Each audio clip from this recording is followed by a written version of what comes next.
certo? É só voltar. Pronto, voltou. Eu não sei por que expulsou. Olha, eu não sei.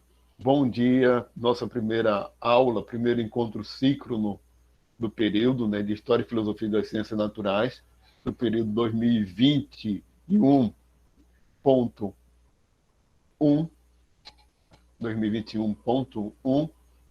Hoje, sexta-feira, 13 de agosto de 2021, certo? Hoje é sexta-feira, né?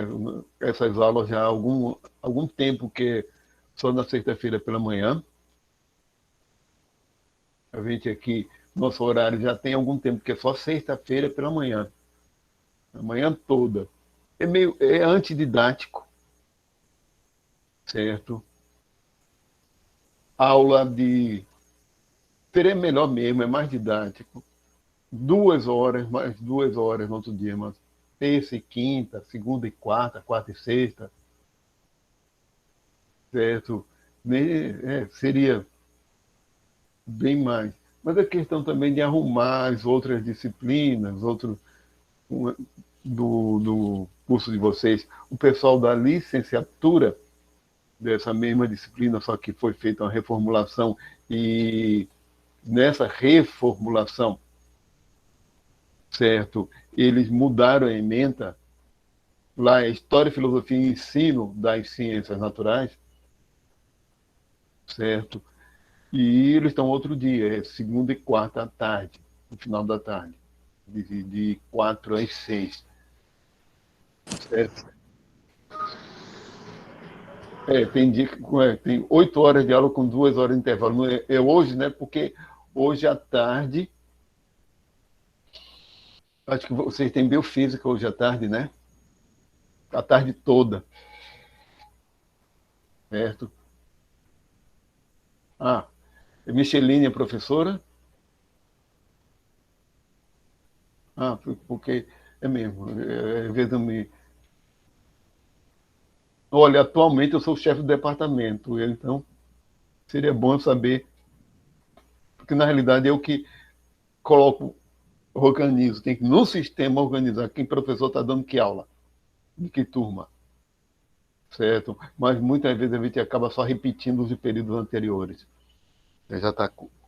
Mas mesmo assim é um trabalho danado, às vezes, para conciliar, porque a gente tem que ter uma carga horária mínima de aula por semana, que são 8 horas, exceto quem tem alguma função administrativa.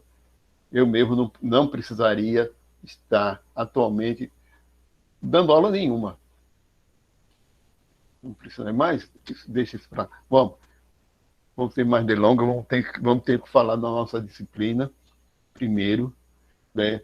Porque ela foi implementada em 2007, certo? E tanto o MEC quanto o Conselho Federal de Biologia, certo, exigem certos conteúdos para a formação do biólogo, tanto do professor quanto do bacharel, do pesquisador, etc. Eu espero que depois no final do período vocês entendam a importância dos conteúdos que eu vou colocar aqui para vocês, certo? É, eu sou biólogo, eu sou bacharel em biologia, mestre em bioquímica, doutor pela USP em ciência, mas com ensino de bioquímica. E eu trabalhando com ensino de bioquímica, eu sou formado pela UFPE, né? Pela Federal de Pernambuco. Fui criado em Recife, ou no Recife, é opcional. Eu fui criado lá, apesar eu não nasci lá, né? Mas minha família foi para lá quando eu era criança, tinha 8 anos. Eu nascido no Rio de Janeiro. Eu, Eu tenho que falar, eu sou nascido no Rio de Janeiro, mas não fui criado lá, por isso eu não posso dizer que eu sou carioca. Até porque meu pai era de Santos, minha mãe de Belém do Pará. Então, meu pai filho de imigrantes. Então, é uma mistura de... Não tem identificação nenhuma cultural com o Rio de Janeiro. Então, fui criado no Recife e fiquei lá até o mestrado, só saí de lá depois de 27 anos, com 27. Fui professor substituto na Federal de Roraima e depois vim para cá. Depois eu vim para cá. Então, aqui, certo, eu comecei a ter interesse pela área de educação e a partir daí, pelo meu trabalho lá de doutorado, eu um tema relacionado com o doutorado e que foi o que eu mais desenvolvi foi justamente a formação de filosofia da ciência para estudantes. Eu trabalhei justamente com isso, não com filosofia da ciência, mas a filosofia da ciência para a educação de estudantes da área de ciências, e especificamente de ciências naturais. Olha que nós vamos ver, eu vou destacar uma coisa, porque nossa disciplina, ou nosso componente curricular, mas um componente curricular pode ser disciplina, pode ser o estágio, né? Não só tem as disciplinas. Então, de história e filosofia das ciências naturais. Então, a gente não tem tempo, não tem objetivo estudar muito história da filosofia, não tem objetivo de questões de sociologia, nem tanto, só uma coisa ou outra necessária. A parte de sociologia, de economia, de ciências sociais, realmente, e ciências naturais, astronomia, física, química, biologia, as ciências da natureza. Então, tem alguns conteúdos que vamos ver no final, certo, relacionados à parte social, mas onde as ciências biológicas se relacionam com o social humano.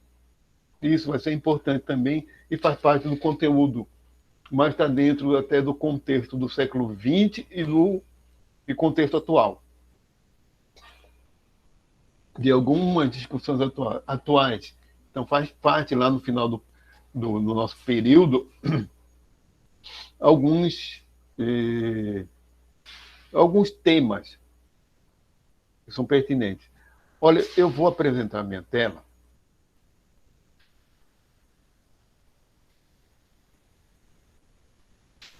Espera aí um momento. Vou apresentar a minha tela. Compartilhar.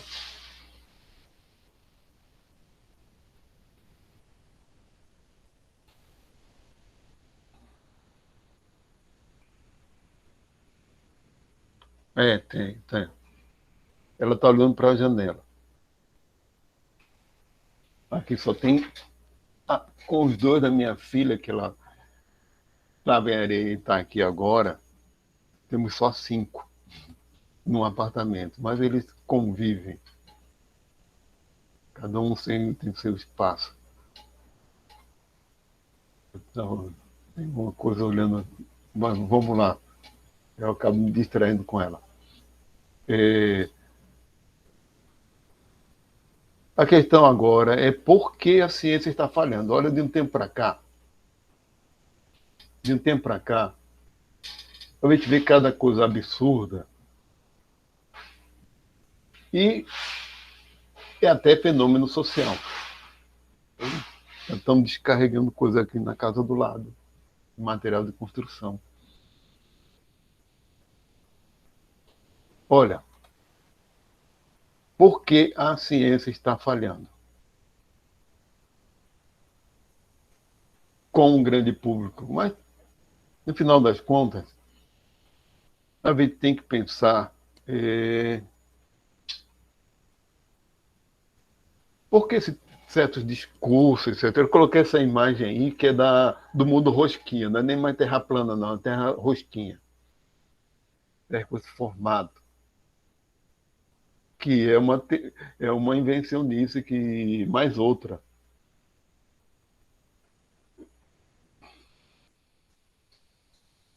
Vamos, a gente vai aos poucos imaginar por quê. É lógico que a educação tem um papel nisso. Tem um papel nisso, né? Essa charge aí do diariodebiologia.com, né? Eu amo animais fofos. Já sei, vou estudar biologia. A aldosterona é um hormônio esteroide sintetizado na zona glomerulosa do córtex das glândulas suprarrenais. A ação subcelular faz-se sentir no polo luminal, aumentando o número de canais membranares que permitem passagem de sódio a favor do gradiente eletroquímico. Olha, de fato, a biologia atualmente a história natural já era extremamente técnica porque carregada de terminologia, dessa terminologia técnica, né? Vamos colocar, existe uma grande diferença entre ceticismo e negação. Ceticismo é a dúvida saudável diante da falta de evidências. O ceticismo é a postura científica, certo? É o botar dúvida porque está faltando alguma coisa. É o questionar, que na realidade é a origem desse questionamento é a filosofia. A filosofia grega que começa a questionar os mitos, certo? A negação é a dúvida intencional diante da esmagadora quantidade de evidências confiáveis. Olha, negação pode ser um fenômeno psicológico também e emocional. Tem um fundo emocional. Por exemplo, a pessoa que está com sintomas de uma doença, que os médicos fazem exame e mostram para ela que ela, ou seja, esmagadora quantidade de evidências confiáveis, que ela tem sintoma, tem os resultados dos exames, tudo dizendo que ela tem uma doença determinada e ela não aceita. Ela não consegue aceitar, ela nega, certo? Então, muita coisa do negacionismo tem a ver com isso, é uma postura semelhante a essa, do sujeito que nega que está com uma doença, que tem um problema, que sofre de depressão ou outra coisa do tipo, certo? Tem um componente psicológico muito grande também por aí. Existe componentes psicológicos muito fortes, emocionais, em certas posturas que a gente vê aos montes hoje em dia, que ficou muito mais evidenciado por causa da pandemia. Acho que já existia. Eu coloquei agora, nessa apresentação, eu ilustrei um monte de que eu fui pegando no Instagram, fazendo print, né, de certas coisas pseudocientíficas, absurdas.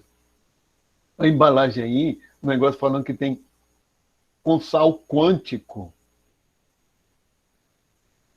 Sem leite, sem ovo, sem isso, mas é com sal quântico. Alguém imagina o que quer dizer isso? Mas sal quântico,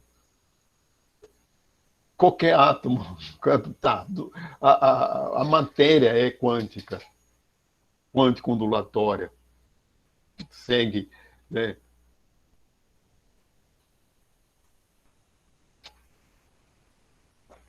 comentários aqui de onde eu peguei essa postagem. Essa ciência do início da vida. Isso aqui não é comentário meu, não. Foi da onde eu peguei a postagem, que foi do coach de fracasso do Instagram. Ciência do início da vida para uma humanidade mais amorosa. Curso Desprogramação Temática do DNA. Ele colocou assim, cada invenção. Mesa quântica estelar. O que é? É uma poderosa ferramenta que promove o alinhamento energético em várias áreas da nossa vida, proporcionando o início de um processo de limpeza, de bloqueio e transmutação de energias negativas. A mesa baseia-se na física quântica, radiestesia e psionica. Física quântica, juntou física quântica, radiestesia e psionica. Essa coisa. Outra. Aplicações pessoal, aí eu não vou precisar ler. Tá aqui. Né? Sempre dizem, é antididático estar lendo o texto de uma apresentação, etc. Sim. Aplicações, veículos residenciais, faz a proteção e limpeza energética. Vamos lá, falando em pandemia, certo? Que raio de... Que é isso aí que está dizendo? Como qualquer outro vírus, o Covid-19 é a doença, né? É SARS-CoV-2, o nome do vírus. Possui vibração baixa com uma estrutura de circuito eletromagnético fechado, com uma frequência de ressonância de cerca de 5,5 Hz a 14,5. Né? Nas faixas mais altas, não é ativo e a partir dos intervalos de 25,5 Hz para acima, o vírus morre. Para uma pessoa que vive em altas vibrações, isto é, na alma, não é mais perigosa do que infecções respiratórias agudas, porque o corpo de um homem saudável vibra nas faixas mais altas. Apenas ocasionalmente, por várias razões, descem vibrações mais baixas. As razões para isso podem ser vários distúrbios no equilíbrio energético, fadiga, exaustão emocional, hipotermia, doença crônica, tensão nervosa, etc. Tudo isso aqui compromete nosso sistema imune. E não tem nada a ver com equilíbrio energético do sistema imune. Basta ver dormir mal uma noite, nosso sistema imune no outro dia dá uma queda. Enfraquece. Basta ficar uma noite sem dormir. Faz parte da fadiga. Isso tem a ver, tudo isso aí vai ter a ver com o que? Com se afeta o sistema imune e outras coisas, né? No nosso metabolismo. Doenças crônicas, tudo isso afeta o sistema imune. Tensão nervosa, porque eleva os níveis de epinefrina e aumento de cortisol também. O vírus na natureza, ou seja, fora do corpo, não é resistente. O vírus não se multiplica fora de uma célula hospedeira, né? Bom, aí continua essa história aqui. Para os humanos vira perigoso. A dor produz vibração tal, medo tal, ressentimento, irritação, tudo frequência baixa, temperamento, o que tem a ver com frequência? Não, esquece. Flash de fúria, raiva, orgulho, megalomania, abandono. Mas generosidade, 95, obrigado, 90, tudo isso, sinceros agradecimentos. Olha, amor, como diz, tudo isso aqui afeta de forma benéfica o nosso metabolismo, certo? E, consequentemente, também o sistema imune. Né? Bem, da onde... A questão é a seguinte, pessoal, da onde é que uma coisa, a pessoa compartilha tudo que recebe, outra coisa é até acreditar, certo? Mas uma coisa que é muito pior é criar um conteúdo. Quem foi que criou? Estava com cabeça onde? Da onde tirou isso aqui? Atenção, o pH do vírus corona é SARS-CoV-2. Corona é uma família. Varia de 5,5 a 8,5. Que variação de pH desgraçada é essa? E além do mais, a pessoa aqui, você pode notar, a pessoa não tem conhecimento de química nenhum. Não sabe o que é pH. Não sabe o que é pH, não sabe a definição de pH. Quando a pessoa se defende dizendo sobre a sua opinião, olha, ignorância não é opinião. Acaba o ponto de... Olha, pH, por exemplo, tem um conceito químico, é um conceito químico matemático preciso, exato. Certo? O antilogaritmo da concentração de íons H+, de íons, né? Então, de onde saiu isso aqui? Nem existe. Precisamos ingerir mais alimentos alcalinos que estão acima do nível do pH do vírus. Tá. Tangerina, pH alcalino. Tangerina. Manga, alcalino, né? Limão, laranja, limão, 9,9 pH de limão. Abacaxi, alcalino. Dente de leão. Ó, e pHs acima de 14. Então, não tem nem o que falar. Mas vamos. É aquela, olha, pessoal, uma coisa é opinião, mas opinião não é ignorância. Ignorância não é opinião. Certo? Ignorância não é opinião.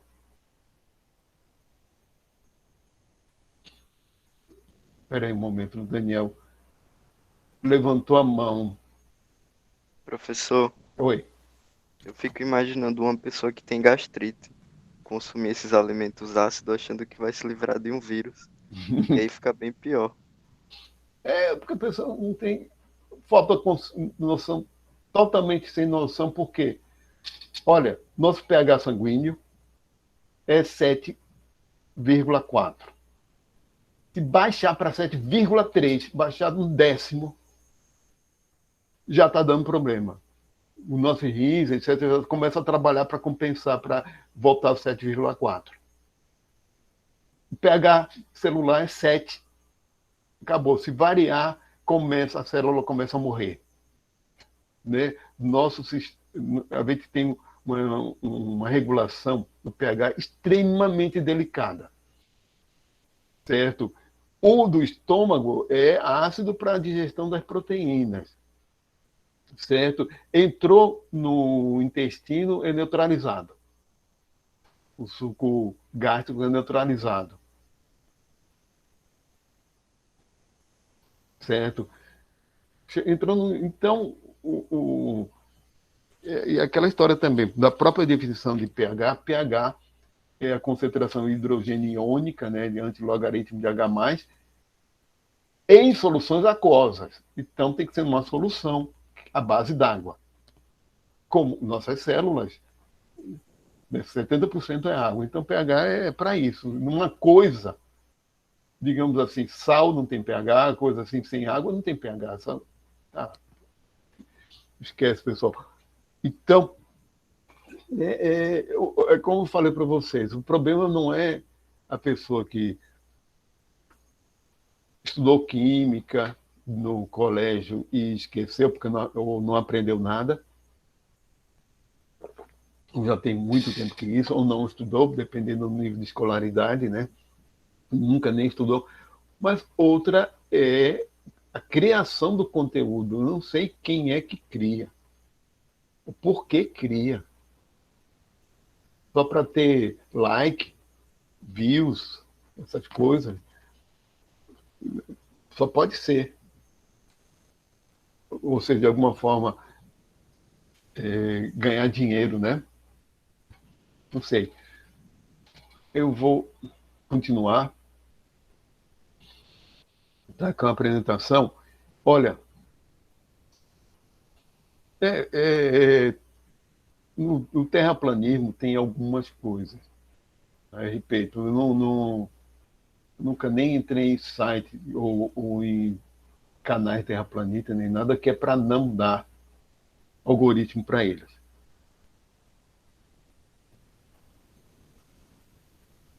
certo? É, até para não dar like, perdão, até para não reforçar o algoritmo.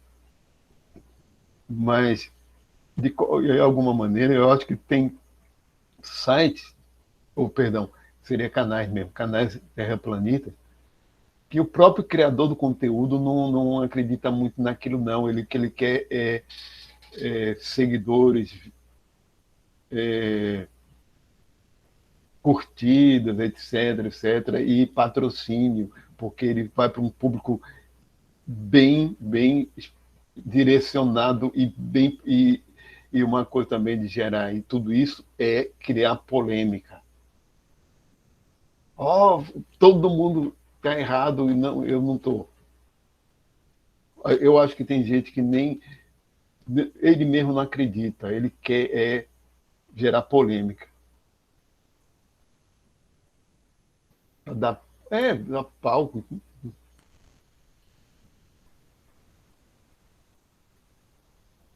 certo? A gente vai ver na história, uma boa parte do nosso conteúdo vai ser de história, certo? Da ciência.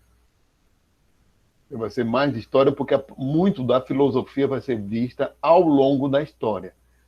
Como, por exemplo, como pensavam os gregos, com uma introduçãozinha, depois da Idade Média, aí começa mesmo a partir depois do Renascimento, com Galileu, etc., com os fundadores da ciência moderna,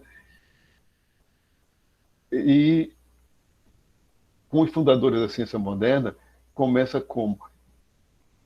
A gente vai ver qual é o pensamento de Galileu, depois Newton, Descartes, e esse pessoal, o que eles tinham de diferente da ciência contemporânea, a ciência a partir do século XIX. O que a gente chama de ciência mesmo é algo criado no século XIX, né? Porque se separa da filosofia natural, certo? E o que a gente vai ver que até os gregos, os próprios gregos, falando em terraplanismo considerava a Terra redonda, por mais que um Ptolomeu, por exemplo, considerasse a Terra no centro. Aristóteles também, com a Terra no centro do universo deles, ou do cosmos. A Terra estava no centro, porque era a explicação que se tinha para coisas girando em torno da Terra. A Terra estava no centro e esférica. Até pensar que fosse uma esfera perfeita. Porque, no caso de Aristóteles, ele, ele achava que os corpos, isso a gente vai ver, né, que os corpos pesados, aqueles que tinham predomínio de água e ou terra, iriam naturalmente de encontro ao centro, queriam chegar ao centro da Terra. Por isso eles caíam. Ar e fogo, que eram os corpos leves, subiam, se afastariam como um movimento natural. Mas o pensamento de Aristóteles, porque não existe gravidade aí, não existe uma força de atuação, existia para ele dois tipos de movimento: o natural, o espontâneo, e aquele que é o forçado. O natural dependia da natureza do ser, e e o forçado era de uma força atuando sobre ele. Então, quando chega Galileu, certo, ele mostra que um corpo cai não é porque é da natureza dele cair e ir de encontro à Terra, e sim porque tem uma força atuando sobre o corpo que faz com que ele caia. E Newton que consolida isso, certo? São duas posições diferentes. Quando a gente pega uma pedra assim e solta, o que Aristóteles via é que aquele movimento era uma consequência da natureza da própria pedra. Era da natureza da pedra fazer aquele movimento de encontro ao centro da Terra, querendo encontro, certo? Enquanto que Newton, quando via uma pedra caindo, ele dizia que era uma força de atração da pedra, que a Terra estava atraindo a pedra, exercendo uma força sobre a pedra. Não era uma propriedade da pedra. Duas posições bem diferentes. Mesma coisa sobre espaço, etc. Né? Mesma coisa sobre espaço, que em Aristóteles é um conceito, em Newton já é outro. Certo? E em Einstein é outro ainda, e inclusive a gravidade em Einstein já é outra. Já é outra, porque não é em Einstein já não é mais uma, uma força de atração entre corpos de massa, e sim um resultado do espaço-tempo, né, deformado pelas massas. E quanto maior a massa, maior a deformação. Só é significativo isso quando a massa é muito grande. Mas vamos lá. Então, eu tenho que fazer umas coisas aqui no. Olha, eu vou apresentar para vocês. Espera aí, vou botar aqui. Tudo certo aqui, né? Vou ver. Eu vou continuar, certo? Essa apresentação eu fiz inicialmente para finalizar um curso especial de filosofia da biologia, certo? Só especificamente de biologia, que a gente se aprofundava um pouquinho mais. Mas justamente a última apresentação, mas eu vi que a gente pode colocar aqui como uma introdução, não vou me aprofundar aqui, não vou entrar em alguns detalhes, certo? Vamos lá. Em algumas coisas eu não vou. Nossa epígrafe, né? Eu estudo, sou apenas um sujeito do verbo estudar. Pensar, nem tento. Antes de pensar é preciso estudar. Apenas filósofos pensam antes de estudar. Gaston Bachelard.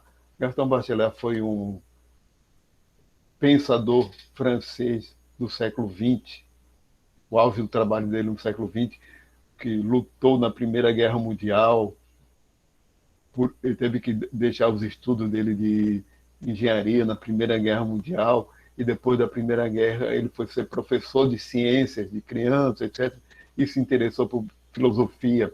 Então, depois ele estudou filosofia, fez doutorado em filosofia. Falar em doutorado, o livro esse livro aqui, Ensaio sobre o Conhecimento Aproximado de Bachelard, é a tese de doutorado dele, transformada em livro. Que é bem dificilzinho de ler, porque é bastante técnico. Ele tem livros mais palatáveis, né? E esse texto dele é um dos últimos trabalhos dele, que ele colocou, depois já de idoso, certo? Então, o doutorado dele foi em epistemologia, foi teoria do conhecimento, epistemologia e filosofia da ciência. Então, basicamente, ele foi um filósofo da ciência do século XX. Tem alguns conceitos que a gente vai ver, certo? Dele. Mas vamos lá, um pouquinho de história agora. Aqui está marcado, isso aqui é a Turquia. Ó. Aqui é a Síria, mas aqui é a Turquia. Sim, andando aqui é a Anatólia, aquela parte oriental da Turquia. Para você ter uma ideia, a Síria aqui, tá Alepo aqui, e aqui é a fronteira. Göbekli Tepe. O que acontece? Vou falar um pouquinho de história agora. Certo? E eu li que em turco significa Monte Barrigudo, por aí. Por causa do formato dele. O que acontece? Em 1960, perdão, foi. Agora estou foi 63, 64, agora eu não me lembro quando foi, exatamente quando foi. Fizeram uma escavação aqui, e viram pedras, ou tipo de construção. Pensaram na época que se tratava de um cemitério bizantino, no período bizantino. E ninguém deu bola. Quando, em 1994, foi por aí mesmo, bem depois, em 94, começaram a escavar, que era para uma construção, iam passar uma estrada. Viram que aquilo ali não era de jeito nenhum um cemitério, porque eram construções megalíticas, chegava a 6 metros de altura. Certo?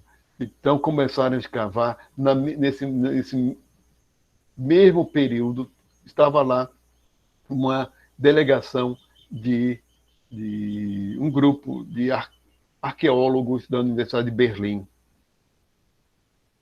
Quando o chefe desse grupo viu aquilo ali, ele pensou, só tenho duas opções, ou volto para Berlim ou fico aqui o resto da vida.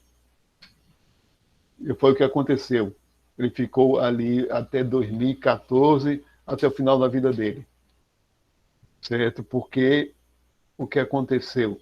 No final das contas, essas ruínas é de 11.500 anos atrás. Aqui tem uma foto das escavações. Essas ruínas são muito citadas. E o Val Harari, no livro Sapiens, cita, até fazendo parte da argumentação dele, e o Val Harari, Milodinov, no livro de Primatas a Astronautas, que também é um livro de história, né? De história do conhecimento humano, né? Também cita por que esse lugar é importante. Então, aqui, uma reconstrução, aqui, representação artística, isso aqui chega a 6 metros, porque essas construções são várias que tem ao longo da área, tem todas as características de templos religiosos, de culto, de local de encontro. E o assentamento humano, quer ver, o assentamento humano que chegou até 10 mil habitantes, a estimativa é essa, esse assentamento humano era de coletores-caçadores. Vi um artigo recente, bem recente mesmo, agora, não sei se tem 1 mês, 2 meses, na Nature, que há presença muito grande de grãos, mas não há evidência que eles tenham cultivado. De grãos selvagens, de trigo selvagem. Provavelmente, é lógico que eles se alimentavam. Coletores caçadores também é meio mito, por dizer por aí que o povo do Paleolítico comia muita carne. Não, eles comiam carne quando conseguiam caçar, mas a maior fonte de alimento deles era a coleta de raízes, tubérculos, grãos, frutas e folhas, e o que se conseguia coletar. Até porque nós precisamos de glicose. E uma fonte de glicose muito boa é amido. Certo? Realmente é uma fonte muito boa e nós só conseguimos digerir o amido direito porque cozinhamos. É uma outra coisa. O domínio do fogo é. Só adiantando uma coisa para vocês, o ser humano começou. O ser humano não. Que a gente, quando fala ser humano, pensa no Homo sapiens. Não, o Homo erectus, ou o habilis, já dominava o fogo, ou já usava o fogo como ferramenta. Então, o uso do fogo como ferramenta provavelmente se deu há quase 2 milhões de anos atrás, ou sendo mais exato, 1,7 a 1,8 milhão de anos atrás. Certo? E isso foi extremamente importante para a nossa própria biologia. Nós vamos ver isso. Certo? Então, eles não estavam ali. Olha, o que teve de revolucionário? O que teve de revolucionário nisso? Porque não é um assentamento humano por conta da pecuária ou da agricultura, por conta da produção de alimentos. É um assentamento humano por causa dessas construções, que essas construções não têm nenhum caráter, digamos assim, relacionado à sobrevivência pura e simplesmente, como a produção de alimentos, etc.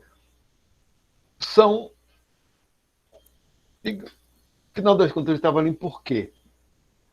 Para eles, para eles se reunirem aí, vou ver se tem aqui, para eles se reunirem aí, a construírem, tem esse trabalho desgraçado aí de polir pedra, de empilhar pedra, recortar, empilhar e fazer. Vocês podem ver aqui, vou voltar aqui, que isso aqui funciona mais ou menos como bancos, certo? Nesses pilares tinha altos relevos de animais relacionados ao simbólico, como serpentes, leões, relacionados a coisas simbólicas e não útil. Não eram animais que a gente comia, né? Então, estava ali em torno de quê? Provavelmente era em torno de ideias em comum. Então, a gente vai ver o que é a teoria da dupla herança. No final das contas, o ser humano é capaz de cooperar ao compartilhar ideias em comum. O ser humano é capaz de fazer esse tipo de coisa não por necessidade prática, e sim porque há cooperação. E nós só conseguimos cooperar porque somos capazes de compartilhar ideias em comum. Temos ideias em comum. Ideias como religião. Certo? Ter ideias em comum, como a mesma religião, e também ideias em comum. A gente, mesma nacionalidade, mesmo sistema, mesma língua, e assim vai. O que são ideias em comum? Ó, recapitulando, cultura simbólica e papel social. Certo? O que nós vamos ver muitos. Eu colocar isso aqui é bem Yuval Harari, dizer que conhecimento é ficção. Entre aspas. Todo conhecimento é uma ficção? Sim. Ficção por quê? Porque é simbólico, é uma coisa que está dentro da nossa cabeça. É abstrato. O que acontece é que ele tem que ter alguma correspondência com a realidade, mas nem sempre tem correspondência. Então, o ser humano tem a tendência, vocês já podem notar isso, temos uma tendência a acreditar como verdadeiro o que a gente conhece, o que nos ensinam. Ele tem a tendência a acreditar como verdadeiro. Mas não significa que seja verdadeiro. Então, eu não sei se. Vamos lá, uma analogia boa é mapa. A questão do mapa. Mapa de uma cidade não é a cidade. Certo? Também não é uma representação, é algo mais complexo do que isso. Não é uma representação. Como diz como colocou Mário Bunge, eu acho que não está no silencioso, perdão. Como colocou Mário Bunge, um momento. Mapas, perdão, está me atrapalhando aqui por causa disso. Pronto, agora está. Um modelo científico é uma simulação. A palavra mais correta seria essa. É uma simulação. E o mapa também é uma simulação. Funcionaria realmente como um modelo da cidade. É uma simulação. Nem sempre... nem toda simulação é aquela história de computador. Então, um mapa é uma simulação da realidade, é uma ferramenta que nos permite a gente se guiar pela cidade, etc. Mas não é a cidade. Mas o mapa, para ser útil, ele tem que ter correspondência com o que ele está simulando, que é a cidade. Ele tanto é um objeto epistemológico, ou seja, do nosso conhecimento, é metodológico, ou seja, é uma ferramenta, quanto o mapa é ontológico também.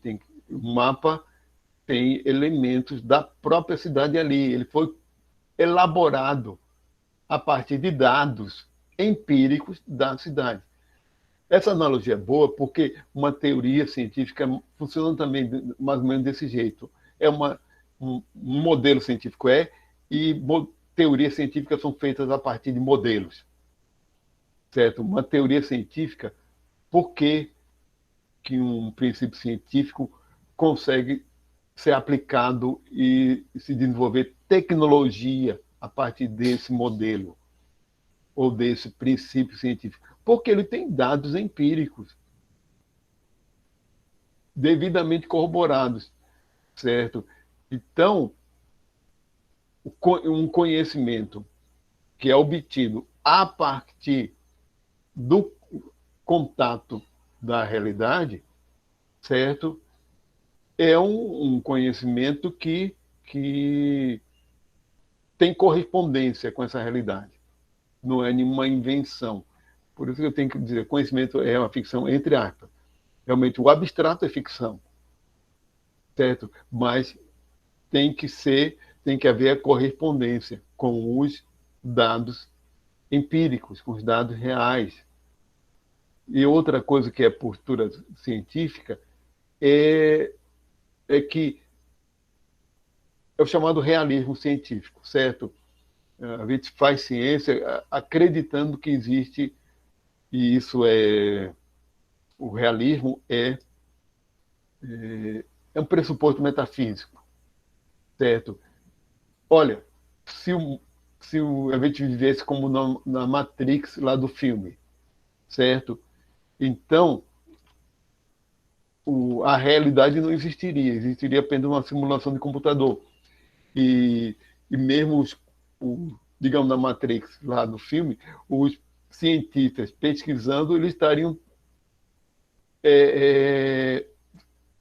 dentro dessa Matrix, dessa simulação, e não saberiam que seria, porque eles estavam dentro, certo?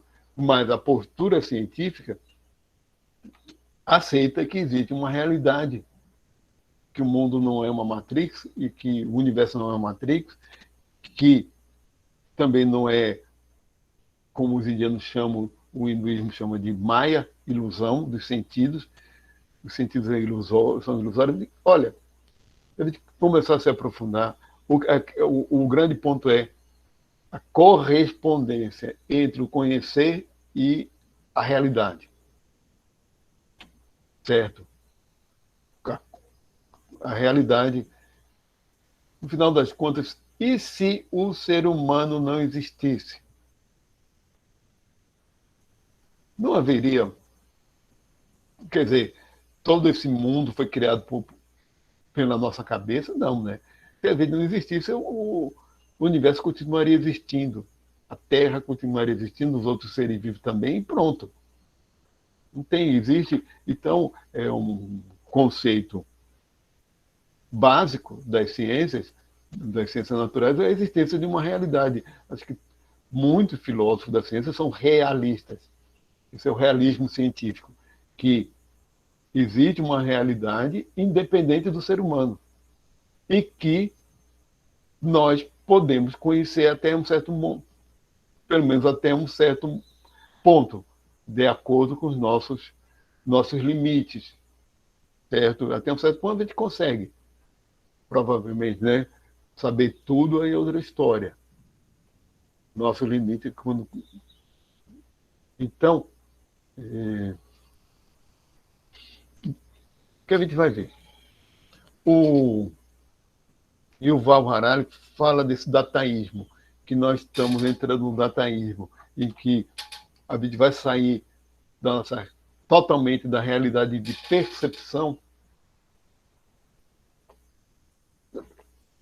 certo? E entrar só nos dados, viver a partir dos dados, viver a partir do mundo virtual. Nesse caso dele, ele diz que são os dados do sistema de computadores, né? Só a partir do algoritmo. Os algoritmos vão imperar e pode chegar um momento em que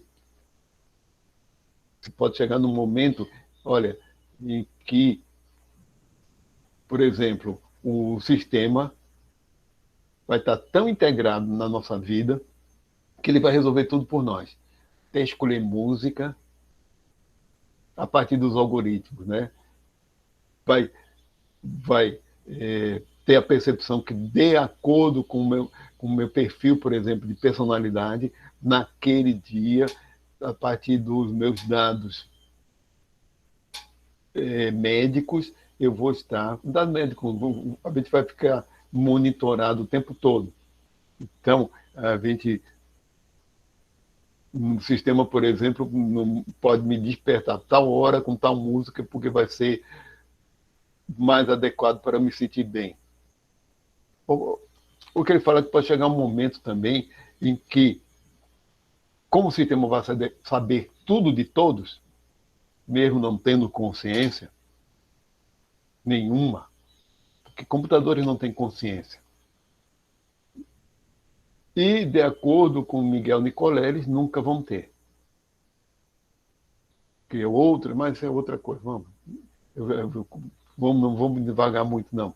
É outra coisa, porque computador é outro tipo de processamento de informação, totalmente diferente do nosso cérebro e, aliás, do sistema nervoso dos animais. Nosso auge está na nossa capacidade, mas totalmente diferente, porque os computadores, justamente, ele foi criado por nós. Se baseia em algoritmos. E nossos cérebros não. Mas vamos lá. Então, vai chegar um momento em que, se o sistema souber tudo sobre todos, então ele pode calcular qual é o tipo de trabalho ideal para aquela pessoa, em que firma, etc. E não vai mais ter sentido o RH de uma firma, porque o sistema escolhe quem colocar onde, vai administrar tudo. A gente pode chegar um momento de ter sensores no corpo, na forma de chips, que interligados às centrais médicas, que nos monitorando. Então, se a gente tiver com tendência a um infarto, ele avisa logo, toma logo as providências. E tem muita gente que vai querer fazer isso. Ter isso porque a pessoa se sente segura, sabendo que está sendo monitorada em termos de saúde, mas tem gente que não vai querer porque está sendo vigiada. Estão sabendo até como é que está a pressão sanguínea nesse momento. Né? Mas, e segundo eles, é uma distopia, no final das contas. É uma distopia. É como uma criança, a gente vai virar criança. Porque tudo vai ser decidido por nós. A gente não vai decidir mais nada. Certo? Mas isso é uma outra coisa. O grande questão agora, bom, que eu coloquei aqui, é o seguinte. A gente vai ver depois esse filósofo americano, certo? Olha, qualquer dúvida, qualquer comentário, porque eu não estou vendo o chat, só estou vendo minha tela. Eu estou fazendo cada apresentação, vocês avisam para mim no áudio, viu? Esse filósofo americano, John Zevon, certo? Ele faz uma crítica, não é ao nosso futuro nem nada, não. Desde sempre, nós, no final das contas, a gente vive uma distopia desde sempre, certo? O anarcoprimitivismo ou anarcoecologismo, depende do autor que faz crítica a ele, como é que ele é chamado, né? No final das contas, o que é de errado o pensamento simbólico, certo? Olha, eu estou colocando esse assunto inicialmente porque a base da ciência, a base de todo o nosso conhecimento é o pensamento simbólico, é o símbolo. A gente vai recapitular isso, certo? Eu vou dar uma pausa nesse aqui. Eu vou pegar outra, tá? Melhor pegar outra. Vamos lá, vou entrar no conceito de símbolo.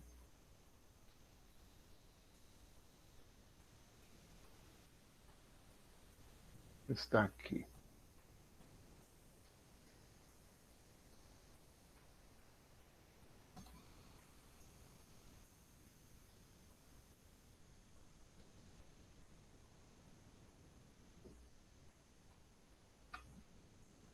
Está aqui. Vou colocar aqui, está dentro dessa apresentação, mas eu vou colocar só para...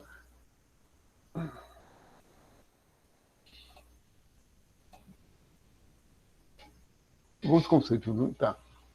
Sinal, índice, evento ou traço informacional correlacionado a evento ou traço concreto. Fumaça, fogo, ao fogo, latido, cão. Código, traço, unidade informacional, integrante de um sistema de códigos. Convenção, naturais. Nunca pensa que a gente existem convenções naturais. Código genético, código imunológico, fazem parte da decodificação, certo, das informações dos seres vivos. Código genético é um sistema de informação. Código não precisa ser algo consciente. Do mesmo jeito que um computador. Certo? Artificiais, código Morse, requer subsistemas de decodificação e interpretação para gerar a resposta. Podem ser inconscientes ou não. A grande maioria delas é inconsciente. Estou dando, inclusive no próprio sistema nervoso. O símbolo é o traço, unidade informacional artificial, abstrato e arbitrário. Compõe as línguas, conceitos, etc. São integrantes de sistemas conscientes. O símbolo tem que ser consciente para ser gerado. O que a gente chama de símbolo, então, coloquei isso aí para a gente realmente conceituar. A gente está aqui só por causa dele. Toda a nossa cultura é simbólica. Os animais têm cultura também. Existem manifestações culturais em animais, mas não é simbólica. Existem alguns estudos de primatologia que observaram que bonobos, chimpanzés também, gorilas, que eles têm uma capacidade de reconhecer símbolos equivalente a uma criança de 3 anos. Mas não há evidências que eles, em condições naturais, desenvolveram cultura simbólica. E a cultura simbólica é extremamente poderosa, que é plástica, por ser arbitrário, artificial, certo? E, no final das contas, abstrato, tem um potencial ilimitado e acumulativo também. Geração após geração, ele pode se acumular, se ampliar, aumentar, aumentar e aumentar, de uma forma exponencial. como aconteceu com a ciência a partir do século XIX. Na época de Descartes, uma pessoa era capaz de conhecer todo o conhecimento de filosofia natural, para não usar a palavra ciência, da época dele. Certo? Hoje, não a partir do século XIX, mas hoje, então, mas nem vocês imaginam que um periódico como um periódico especializado como Journal of Biological Chemistry, Biological Chemistry, ou seja, periódico de química biológica, o jornal, né? Journal tem mais a ver, nesse caso, com a tradução mais correta seria periódico. Um exemplar quinzenal, ou é semanal, se eu não me engano. Olha, por ano dá uma pilha de quase 2 metros de altura. Desse, né, que foi empilhado. Só de bioquímica. Certo? Quem vai ler tudo aquilo ali? Certo? Ou quem tem o conhecimento? Não tem. A gente não domina nem o livro-texto. Certo? Dominar tudo, não. Mas de jeito nenhum, nem o livro-texto. Certo? Por mais que a gente leia tudo, nem o livro-texto da nossa área. A se dominar. É lógico que depende da área, mas quando a área é muito técnica, não. Então, realmente, a pesquisa científica tem que ser feita a partir não de tanto conhecimento de uma pessoa, para ela escolher o tema dela, a gente desenvolve critérios, que a questão não é nem tanto o acumular conhecimento uma pessoa só para poder saber o que não se sabe. A gente vai lá atrás daquelas questões que a gente sabe que está aberto ainda, porque elas são muito divulgadas. No final das contas, num trabalho de pesquisa, na parte de discussão, etc., a gente vê que tem um bocado de coisa em aberto. Aí vai por aquele caminho, assim, vai procurando o que está em aberto ainda, certo? Sem precisar saber tudo mais. Mas vamos lá. Olha, um outro exemplo. Charles Sanders Peirce, certo? Um filósofo americano. Na realidade, ele é de formação químico, filho de um astrônomo professor de Harvard. Né? Então, ele convivia com isso. Tanto é que nos textos dele, às vezes, os textos dele, Filosofia da Ciência, fala muito até de Galileu e outros astrônomos, porque ele convivia com esses assuntos, né, a partir do pai dele, desde criança.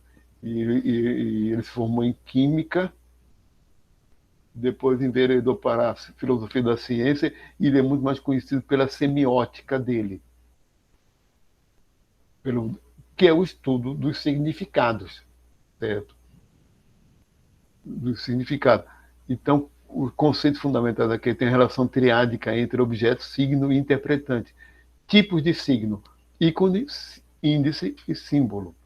Então, aqui, só para a gente terminar isso aqui, porque fala o que é o símbolo também. Ícone é como desenho de um cão. Lembra um cão, mas não é o cão. Índice, latido, que indica presença, faz uma correlação entre o animal e algo que ele produz. Então, os animais da natureza seguiam muito a partir desses índices, do cheiro, do som, certo? Muito da interpretação e do comportamento animal é a partir do que ele aprende sobre os índices que a natureza oferece. Sons de outros animais, às vezes ícones mesmo, como sombra, imagem associadas, certo? Mas os animais não se... tirando o gênero Homo, que provavelmente o Homo erectus tinha a capacidade de simbolizar, certo? Eles não têm, né, desenvolvido uma cultura simbólica, um símbolo, porque requer uma capacidade cognitiva muito grande, certo? Então, o símbolo cão aqui é o símbolo. A palavra cão é uma abstração que não se parece como um cão, nem soa como ele, que pode ser em outros idiomas. Outro símbolo aqui, ó. Outra ilustração sobre ícone, certo? Índice e símbolo, certo? Aqui está o kanji em japonês, de fogo em japonês, que é ri. Fogo, em português, fueco, italiano, né? Fueco, feu, francês, fire, em inglês, fire, foia, alemão, assim, arbitrário. Talvez tenha uma semelhança dessa língua, talvez em japonês, ri, totalmente diferente de fire, fueco, fuego, em espanhol, porque nós temos origem comum, né? Os processos linguísticos são muito semelhantes à especiação, à evolução. Tem as línguas que sofreram influência do latim vulgar. O latim vulgar se extinguiu, mas deu origem a outras línguas. Proto-germânico se extinguiu, mas deu origem a outras línguas do grupo germânico. E, por sua vez, todas elas têm origem comum, que é o indo-europeu, o proto-indo-europeu. Então, ele coloca assim, que existe um produtor de signos, pode ser ícone, índice, o símbolo mesmo, signo, certo? Gera o signo, um objeto a ser denotado e um intérprete. Então, a coisa tem que ficar bem claro que o símbolo tem esse conceito, e o próprio símbolo, né, é tudo aquilo que é abstrato. Não, isso aqui já é... Tá, então vou voltar para cá.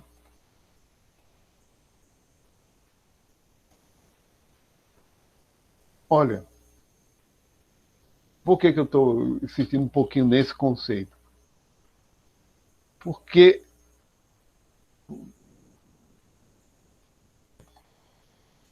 a gente passa pela escola,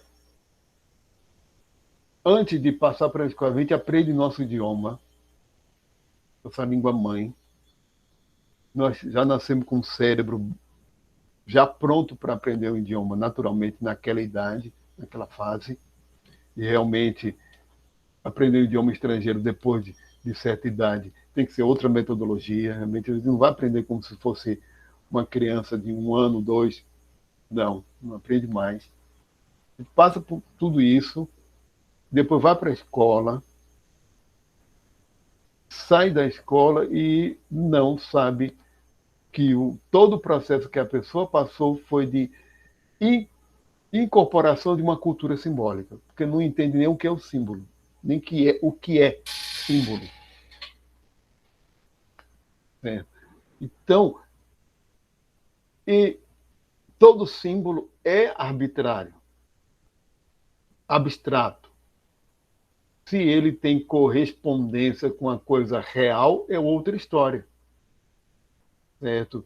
Então, as pessoas ficam achando que uma teoria é só uma teoria como qualquer outra, então tanto faz a teoria da evolução ou o design inteligente, tanto faz quanto... Não é assim. Por isso, a pessoa não entende. Nós temos a tendência a considerar como verdadeiros e concretos os símbolos que a gente tem na cabeça. Como eles não, no máximo, eles têm correspondência com o concreto. Certo? Como a palavra cão, que designa, o gato, que designa um animal, mas na nossa língua. E a palavra cão na minha cabeça, certo? E aquela ideia está na minha cabeça. Tem uma correspondência com algo concreto. André, ó, com a citação aqui dele, John Zerza. Em um tipo fundamental de falsificação, os símbolos, primeiramente, mediaram a realidade e, em seguida, substituíram-na. O papel do símbolo é mediar a realidade. Mas só que a gente substitui a realidade pelo símbolo. Atualmente, vivemos dentro dos símbolos em um grau muito maior do que vivemos em nosso eu corporal, ou diretamente uns com os outros. Aqui, tudo isso aqui, esses textos dele, estão disponíveis em português e disponíveis. Correndo Vazio, Fracasso do Pensamento Simbólico, Números sobre Origem e Evolução, Futuro Primitivo, Por que Primitivismo. Vamos lá, o site dele.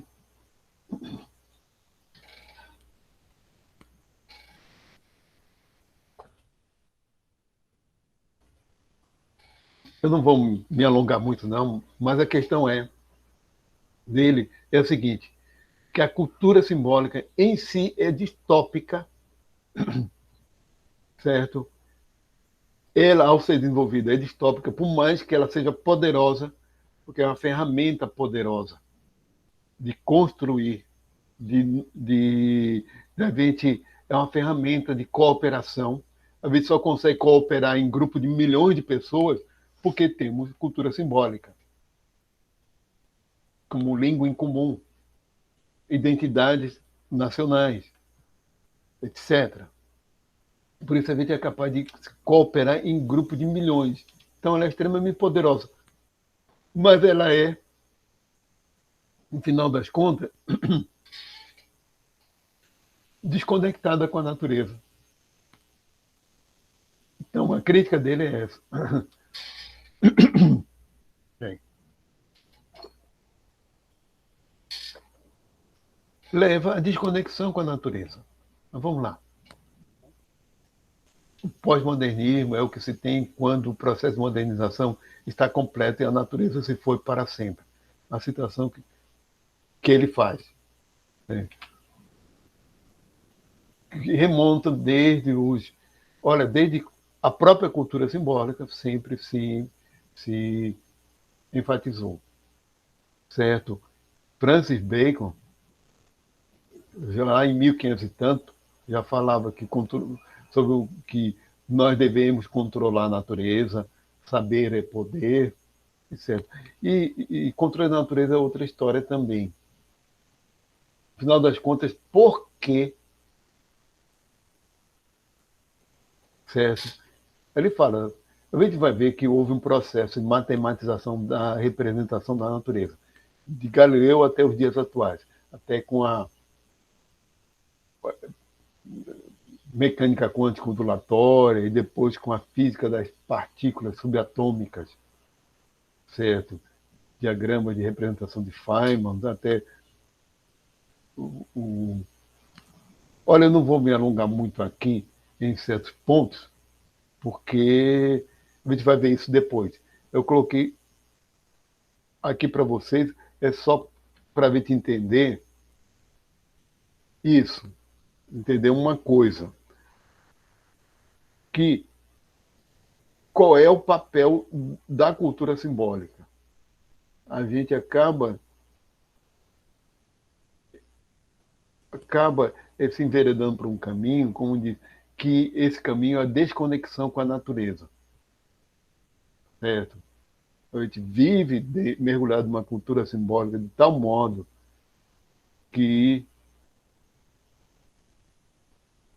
a gente não tem conexão com a natureza. Ou quando vai entrar em contato com a natureza, não é um contato com a natureza, é um contato mediado pelo simbólico. Certo? Nossos cérebros são muito condicionados ao simbólico, não tem, é meio difícil mesmo. Que ele fala que é o isolamento mais completo entre o conceito e os sentidos. É a matemática. Sim, Professor, foi. desculpe interromper, eu tinha levantado a mão, mas eu esqueci que o senhor não está vendo. Assim, Eu gostaria de saber se o senhor poderia dar um exemplo sobre o slide anterior, como um exemplo de como a gente troca o símbolo pela realidade.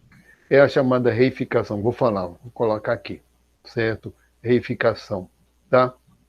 Vamos lá. Quer ver uma troca?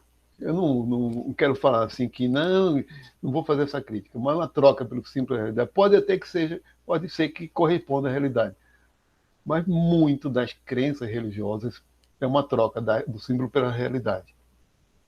A pessoa não tem evidência nenhuma real, concreta, e vive mergulhado no símbolo da crença.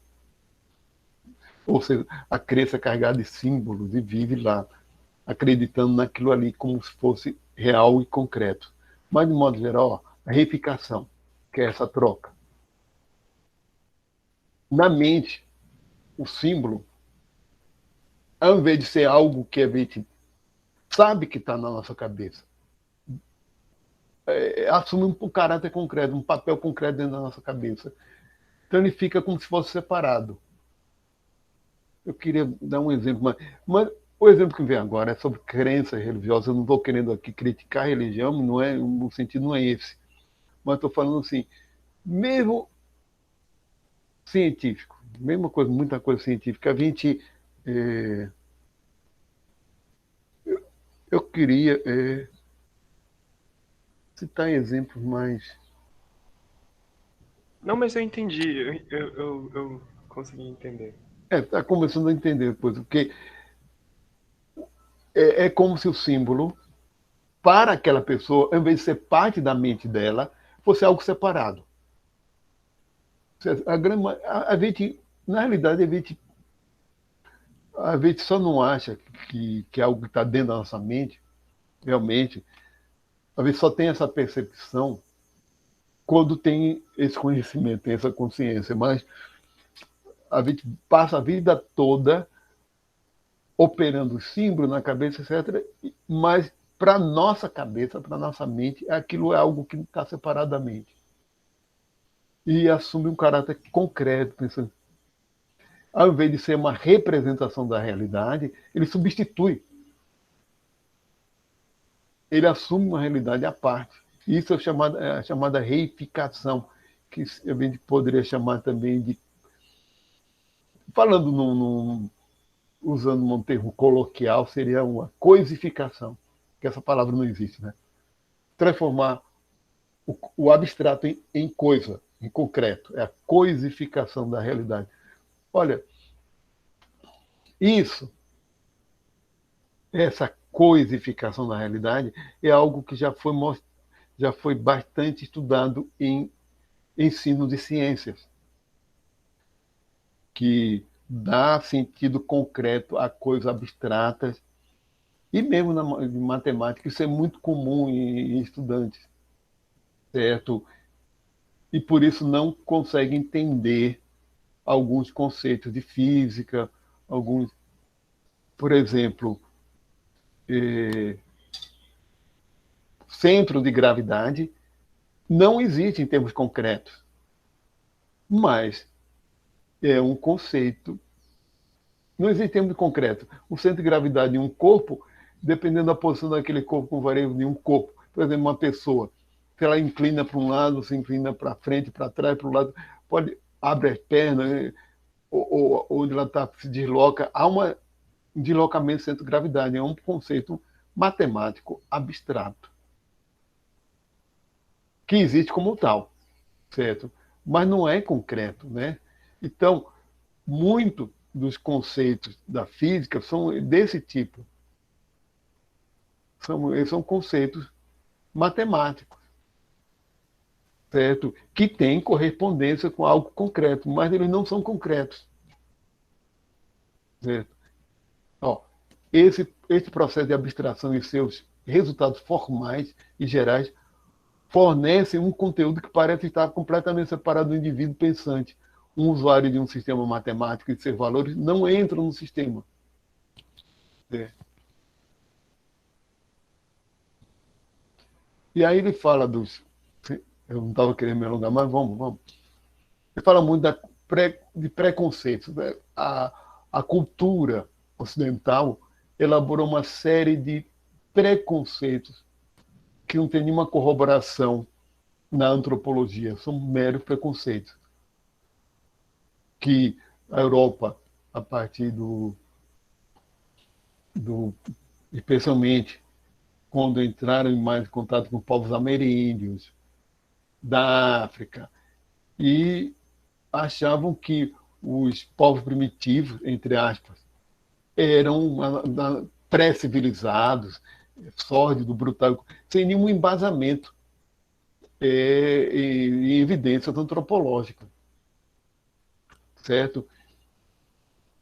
Tudo é símbolo, certo?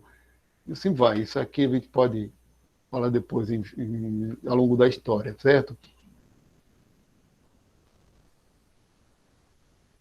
Esse aqui, em 1985, essa citação dele aqui, a referência dele, que ele diz que a necessidade de simbolizar e de viver em um mundo simbólico tal como a agressão, uma necessidade humana tão básica que ela somente pode ser negada sob pena de um severo transtorno psíquico. Ou seja, é cultura simbólica reforçando a cultura simbólica, né? Quer dizer que isso é necessidade básica humana. Mas vamos lá. Olha, tem dois exemplos de povos ditos primitivos. Uns são os Pirahãs, do Amazonas, e outro os povos San, do Kalahari, que ambos são coletores-caçadores. E são povos que o próprio John Zezan cita, etc., e que, no final das contas, o que é mais, digamos assim, mais pré-civilizado no ser humano são povos de coletores-caçadores, certo? E não vou me alongar muito aqui, mas no final das contas, estudos antropológicos mais recentes apontam o seguinte, que o grande nó, isso aí são os Pirahãs, então eu vou passar isso aqui adiante, viu? E o San, Kalahari. Ele faz arqueólogos, antropólogos, Marshall San, que são uma característica desses povos é não haver domesticação, certo? Não haver a domesticação, nem de plantas, nem de animais, certo? São comunidades de coletores e caçadores e por isso não há divisão de trabalho, não há trabalho cuja recompensa está fora do próprio trabalho, como salário, não há propriedade privada. A propriedade privada é algo que se cria a partir da domesticação. De dizer assim, isso aqui é meu.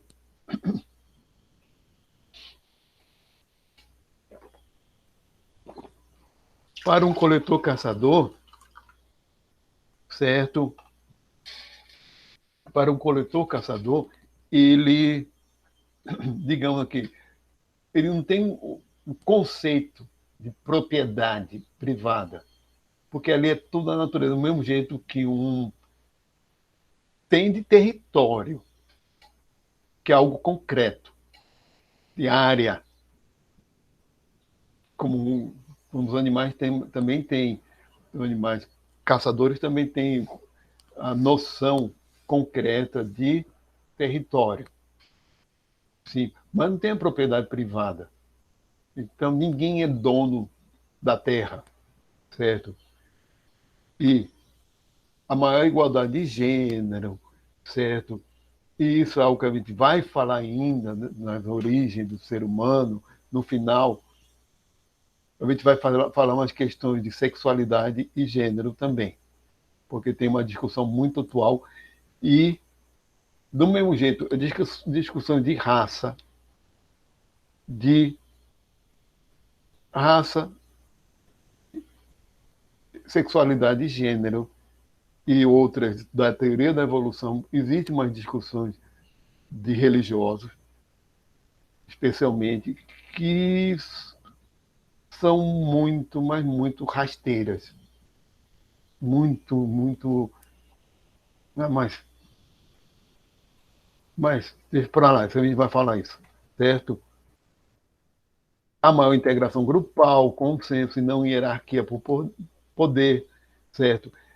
Há violência, sim, mas é uma violência mais de briga, de coisa assim, existe, mas não há violência organizada.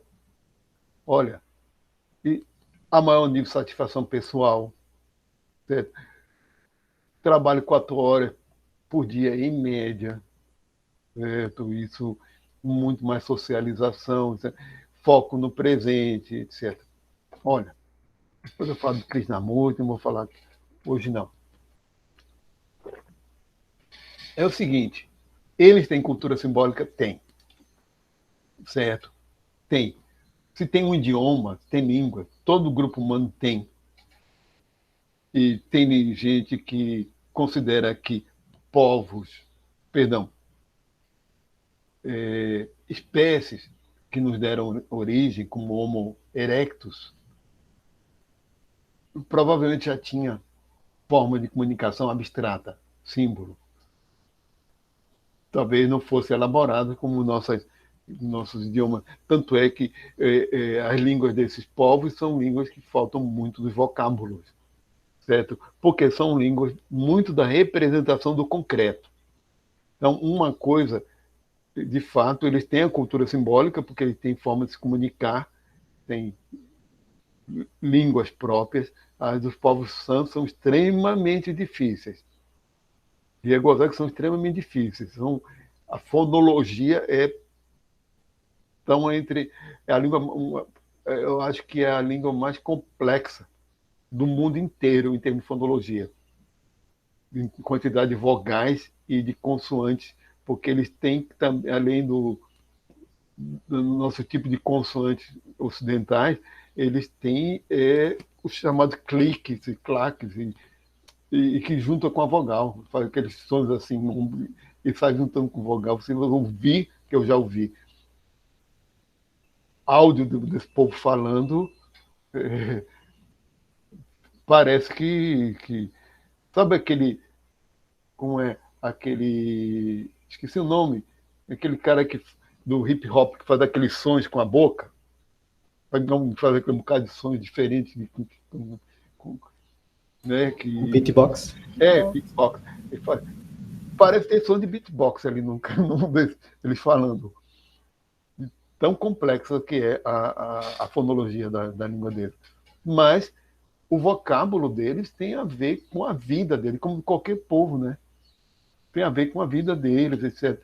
Então, a questão é, o contato com a natureza deles é um contato mediado muito mais pela percepção.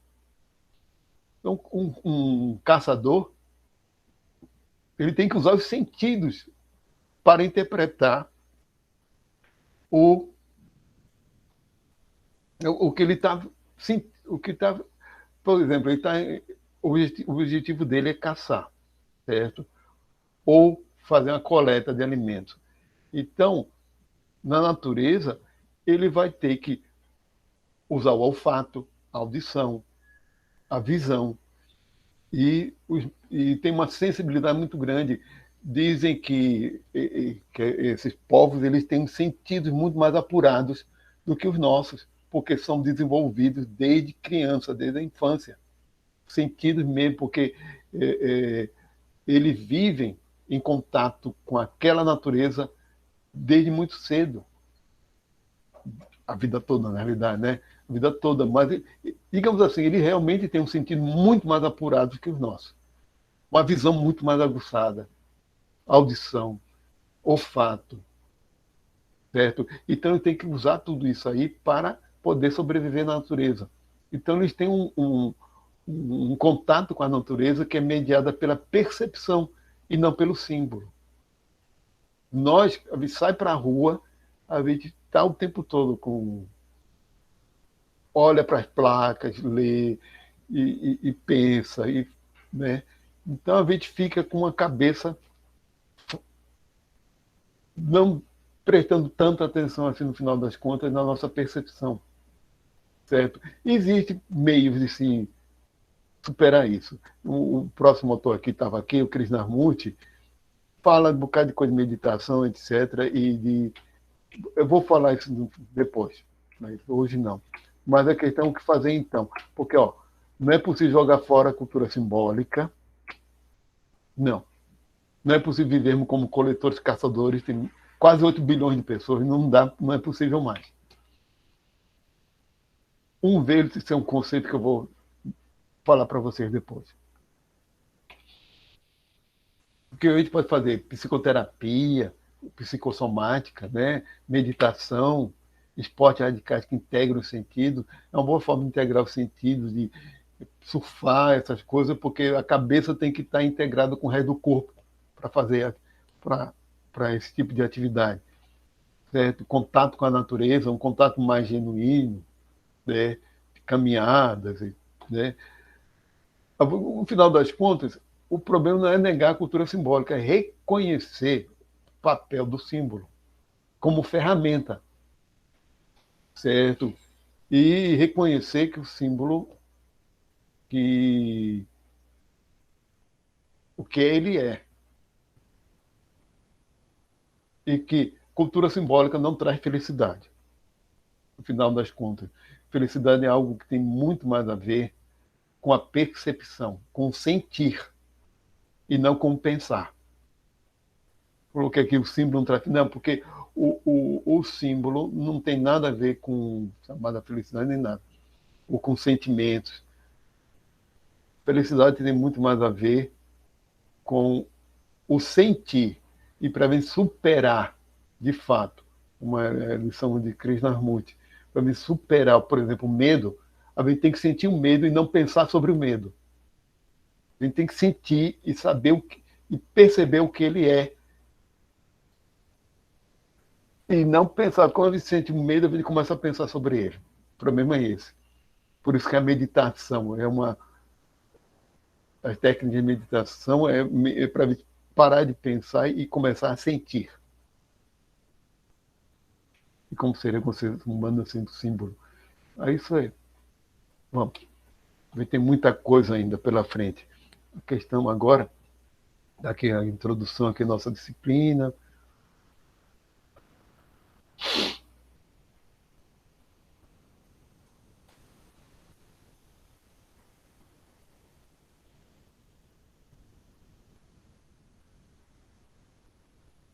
Vamos. Então, olha, você pode, seguinte, começar a perceber que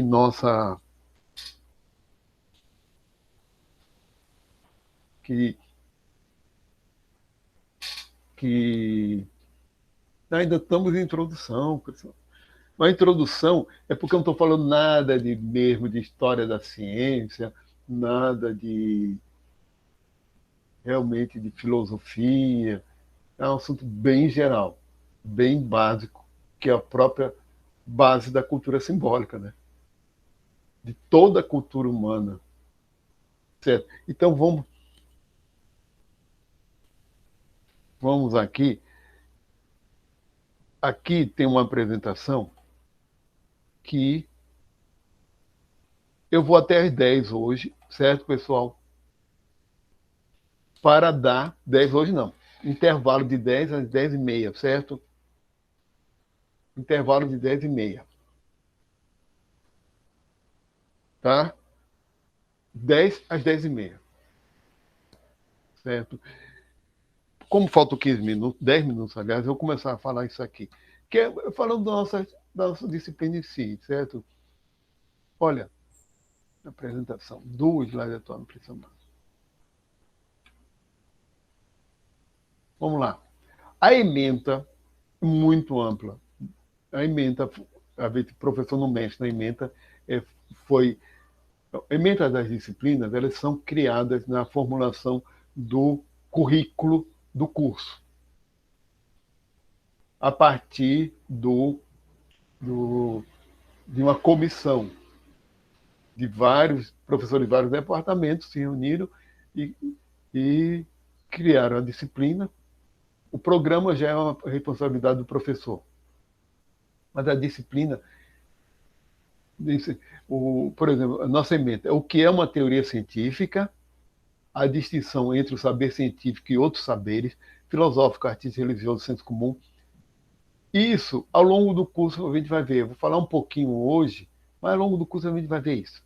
História e evolução das ciências naturais, a maior parte é isso.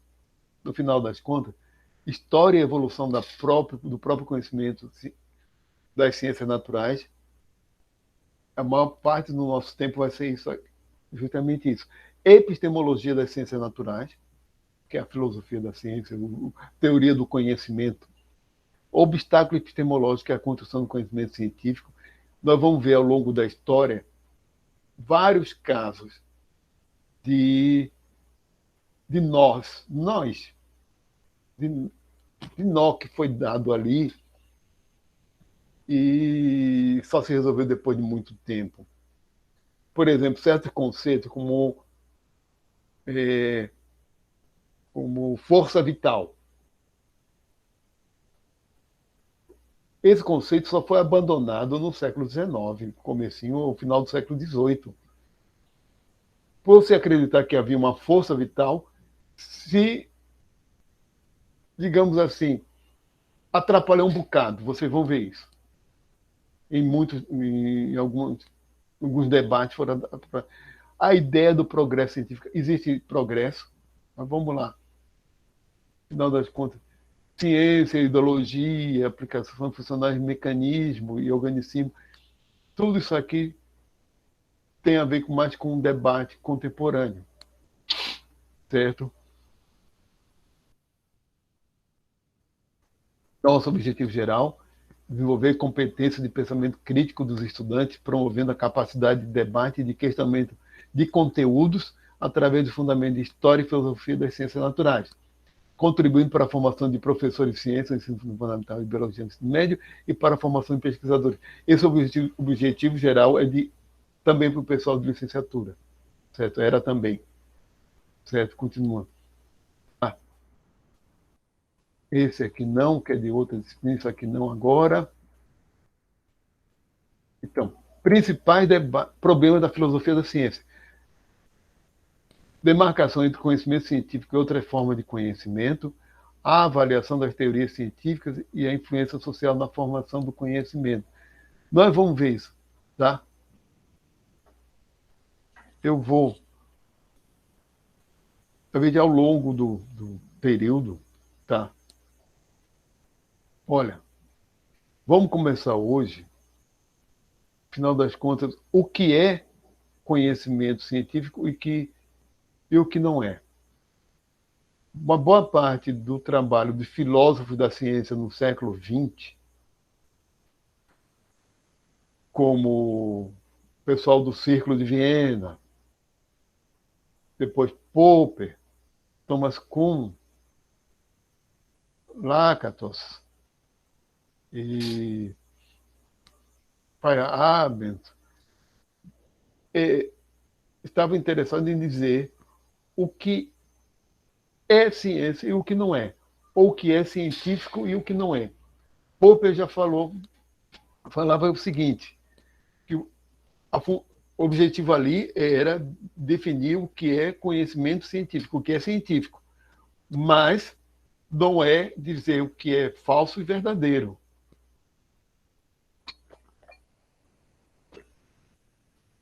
São duas coisas diferentes, certo?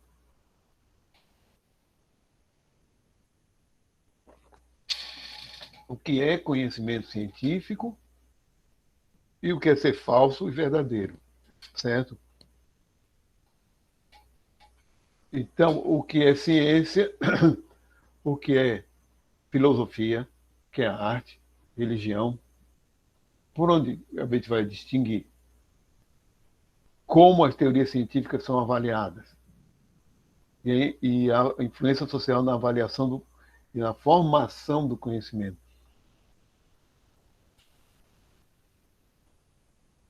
Hoje não vamos falar isso, vai ficar para a próxima aula, que depois do intervalo eu vou apresentar alguns vídeos para vocês que estão lá no YouTube. Questão de método, a indução e a dedução, a diferença entre ambos, e tem outras formas de conhecer, mas só de da gente raciocinar. Tem outras, né? A formulação de hipóteses, leis e teorias, o objetivo da unidade dessa unidade é formar os critérios básicos da atividade científica, da atividade crítica da ciência e da filosofia da ciência. A base, certo? A base da gente antes de começar a história, certo? Tudo isso aqui são discussões antes de se começar com história mesmo, certo? Olha,